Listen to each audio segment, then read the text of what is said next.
Lectura del Santo Evangelio según San Mateo.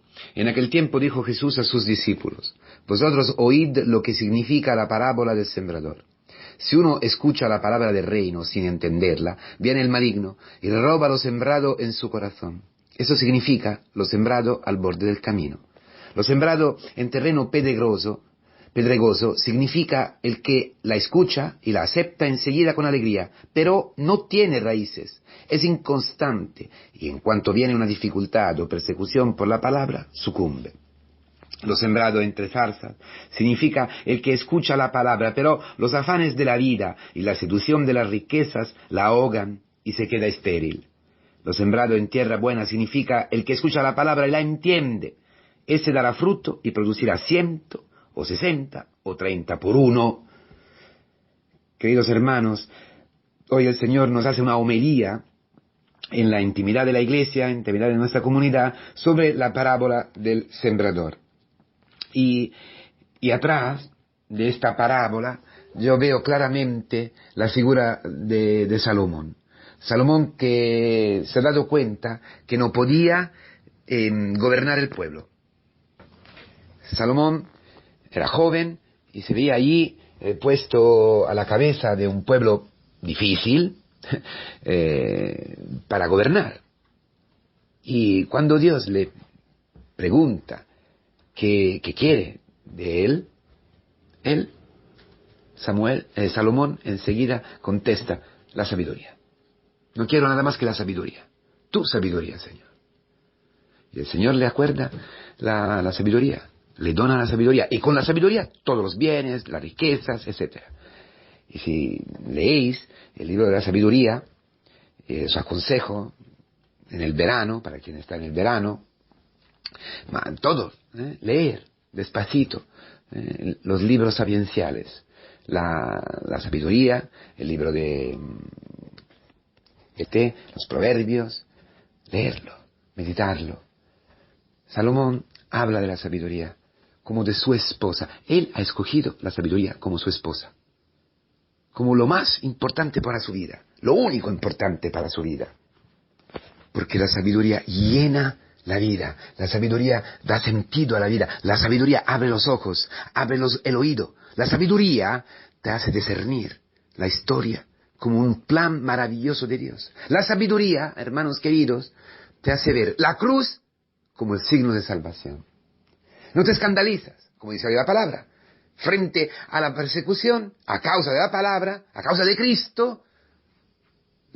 Como la palabra no tiene raíces, entonces se pierde, no puede dar, se seca por el miedo a las persecuciones. Aquí viene a la mente San Pedro, cuando Jesús anuncia su muerte y su resurrección, la persecución que iba a subir, que iba a cogerle en Jerusalén. Pedro se enfada, Pedro dice: no, nunca jamás, esto no te puede ocurrir. Y Jesús: Satanás, llama a Pedro: Satanás, ve atrás de mí, tú eres para mí piedra de tropezos, me haces tropezar en el camino para cumplir la voluntad de mi Padre y la salvación de todo el mundo. Impresionante. Pedro, de lo cual también, por algunos aspectos, Salomón es figura, ¿no? Pedro, a la cabeza de la iglesia, tiene que experimentar que no piensa según Dios, sino según el mundo. No tiene el nous de Dios, el pensamiento de Dios. No tiene la sabiduría de Dios. Tiene la sabiduría humana, la sabiduría de la carne, que no puede entender la cruz, que la rechaza, que es escándalo, es necedad. Por los religiosos, por la sabiduría religiosa, la religión natural, la religión que todos nosotros tenemos, de un Dios que castiga, de un Dios que en el fondo no es padre, no nos quiere, etc. Esa sabiduría religiosa que está manchada por el demonio, y la sabiduría carnal mundana, las riquezas, que también habla hoy, los afanes por las riquezas, la sabiduría mundana, el mundo, la carne y el demonio son enemigos del Espíritu, son enemigos de la sabiduría de Dios. Entonces, ha tenido que aprender a ponerse detrás de Cristo, seguirle, por sus pies en las huellas que Cristo deja en el camino hacia la... Y cuando Pedro se arrepiente y recibe el Espíritu Santo, recibe la sabiduría de Dios, y ya no tiene sabiduría humana, y tendrá que luchar. Claro, vemos en los Hechos de los Apóstoles, tendrá que luchar con este pensamiento mundano que siempre se acerca a él, que siempre se insinúa, el demonio que siempre nos ataca. Bueno, cuando Pedro se convierte y acoge la sabiduría del cielo, la sabiduría de Dios, entonces sabrá reconocer en la cruz la salvación. Esto es para todos nosotros. Esta es la clave de esta palabra que el Señor hoy nos da con su enseñanza. Entonces, tú, ¿qué tierra eres? Tú, ¿qué sabiduría tienes? Tú, ¿qué pensamientos tienes? ¿Qué palabras has escuchado? La palabra de Dios.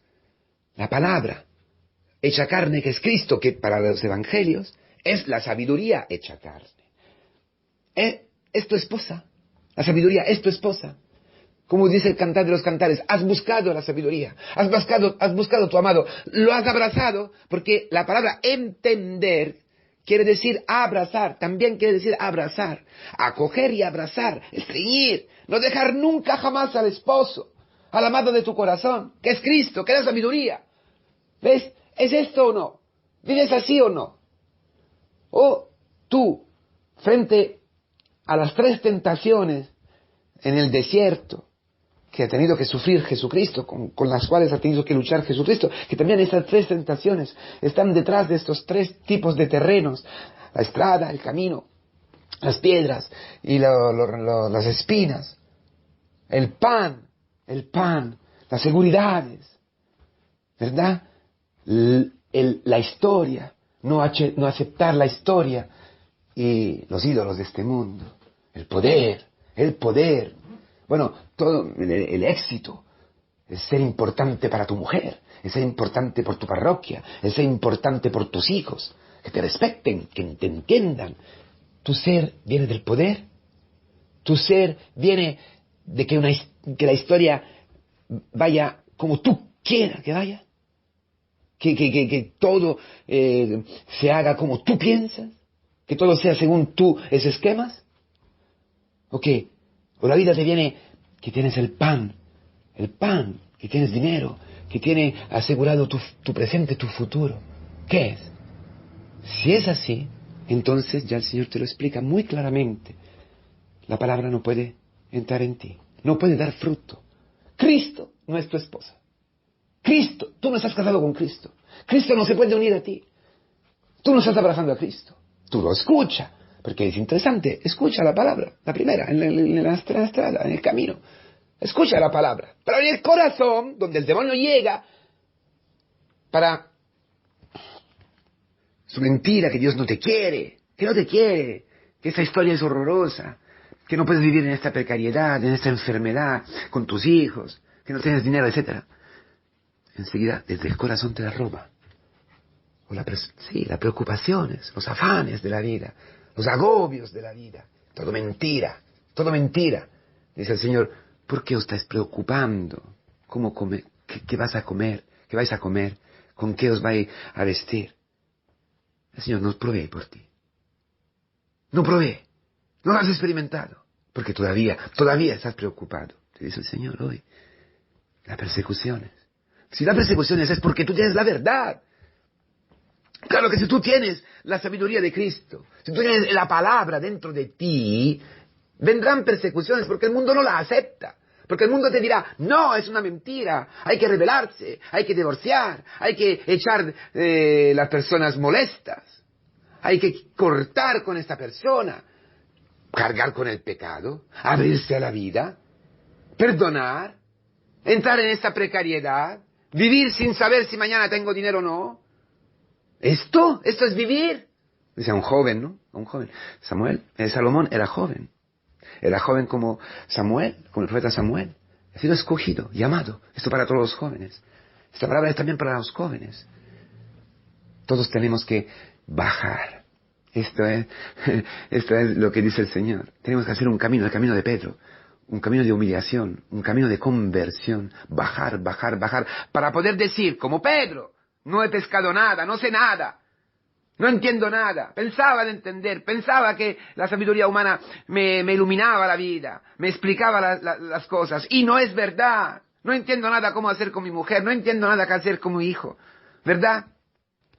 No sé cómo portarme, no puedo coger esta materia, no logro estudiar, no sé ser casto, no sé qué es la obediencia, la disciplina, no sé nada, no sé nada. No puedo gobernar mi vida, no puedo gobernar la vida de los demás. No puedo ser cura, no puedo ser padre, no puedo ser madre, no puedo ser esposo, no puedo ser esposa. Cuando llegas así, a esta situación, cuando llegas allí, esta es la tierra buena. Allí empieza la tierra buena, que está al fondo de tu corazón, donde tú eres imagen y semejanza de Dios. ¿Por qué? Porque eres desnudo, porque eres pobrísimo, pobre. De hecho, hay una purificación. De hecho, dice el Señor, por medio del profeta Isaías, este pueblo escucha y no escucha, tiene oído mas no escucha, tiene ojos y no ve, etcétera, como los ídolos, para que no escuchen y no se conviertan. Así dice el Señor. Terrible, terrible. En Isaías, que luego el Señor recupera y dice, se está conmigo, con mi predicación y con la predicación de la iglesia, se cumple esta profecía de Isaías. ¿Por qué? Porque solamente si queda un pequeño resto, un pequeño rebaño de pobres, de inútiles, de nada, de quién sabe, de gente que sabe, que ha experimentado de no ser nada, de no saber nada, de no poder nada. Solamente este pequeño resto tiene raíces. Allí puede poner raíces la palabra. Eso dice Isaías en su profecía. Y allí brotará un retoño maravilloso. El retoño que brota es Cristo, que brota de los pequeños que han acogido a Cristo, los pecadores, los que estaban agobiados, cansados, que no podían nada, que nadie lo amaba, nadie lo escuchaba, nadie lo acogía, los leprosos, los enfermos. Tú y yo necesitamos un camino para descubrir de ser leprosos, de ser inútiles, de ser pobres, de ser pecadores. Entonces allí, en este pequeño resto de mi corazón, para decir así, que es el lugar donde todavía estoy incorrupto, donde todavía está la marca de Dios, su imagen, semejanza, mi ser criatura, entonces hijo, me puedo abandonar a la palabra, puedo escuchar. Por favor, no tengo nada, no sé qué hacer. Como Salomón, dame la sabiduría, dame tu palabra. Entonces tu palabra entra, tú la abrazas y verás con esta palabra. Y la palabra dará fruto, porque la palabra es Cristo. Hay un combate, hermanos, contra las tentaciones, para vivir el Shema, que también está detrás de esta palabra. Amarás a tu Dios con todo tu corazón, toda tu mente, todas sus fuerzas. Frente a las tentaciones, frente a la idolatría, frente a las persecuciones, frente a la historia, frente al pan, frente a los ídolos. Combatir con las armas de la iglesia. Por eso hay que caminar en la iglesia. Hay que estar bajo el manto de la Virgen María. Pasa a Dios, purifica. Y tú, Señor, escóndeme en la hendidura de la roca. María, pequeña María. Somos pecadores, es verdad, pero tú ten piedad de nosotros. Ten piedad de nosotros y seremos tu heredad. Daremos fruto, como tú quieras. Daremos fruto de Cristo. María ha sido la tierra buena, virgen, buena. Soy nada. Ha mirado la humillación de su hija, de su esclava. Y por eso he dado fruto. Ha hecho obras grandes en mí. Y todos me dirán bienaventurada. La bienaventuranza que veíamos ayer. Porque nuestros ojos ven y nuestros oídos puedan escuchar. María ha escuchado la palabra y ha visto Cristo aparecer en ella, la palabra hecha carne en ella y ofrecida como un fruto, bajo de la cruz. Aquí, María la ha dado a luz Cristo como un fruto y en la cruz, sufriendo el mismo sufrimiento desde su Hijo, lo ha dado a luz, lo ha entregado a todos nosotros. Y allí es nuestra madre, allí logramos nuestra madre, la iglesia.